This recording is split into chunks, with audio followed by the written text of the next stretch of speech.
Hello everyone, good morning. তো আজ কিন্তু সকাল সকাল ঘুম থেকে উঠে পড়েছি। না, একদমই না, সকালে ঘুম থেকে উঠিনি। আমি আজকে উঠেছি 10:30 কি 11:30 এরকম টাইমে। আর বাড়িতে আমি একা একা ছিলাম, তো সেই জন্যে সকালবেলাতে যেহেতু একাই ছিলাম, তো সেই জন্য আমি আর উঠিনি। আর কি করব, পরে উঠতেই হবে, আমার খিদে পেয়ে গেছে এখন। তো তারপরে যে চালটা আমি ধুয়ে রেখে দিচ্ছি। আর একদিকে আমার মাংসটা চলে এসছে বাড়িতে, তো মাংসটা হালকা গরম জল একটু লেবু দিয়ে রেখে দিয়েছি, যাতে মাংসের যে গন্ধটা বের হয় তো সেটা যেন আর না বের হয়, সেই জন্য।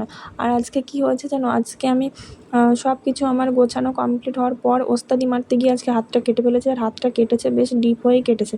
আর কি, ওই যে বলে না যে কাটা গায়ে নুনের ছিটা, আজকে আমি সেই কাজটা আমি করে মানে দেখেছি নিজের উপরে। আজকে আমি ওই কাটা জায়গাতে হালকা একটু নুন দিয়ে দেখেছি যে কেমন লাগে। আর এই যে এদিকে আমার ফাইনালি রান্নাটা কমপ্লিট হয়ে গেছে, ভাত। আর এদিকে হচ্ছে চিকেন কষা। তো কেমন হয়েছে জানিও। দেখা হচ্ছে নেক্সট ভিডিওতে। আজকের মতো টাটা।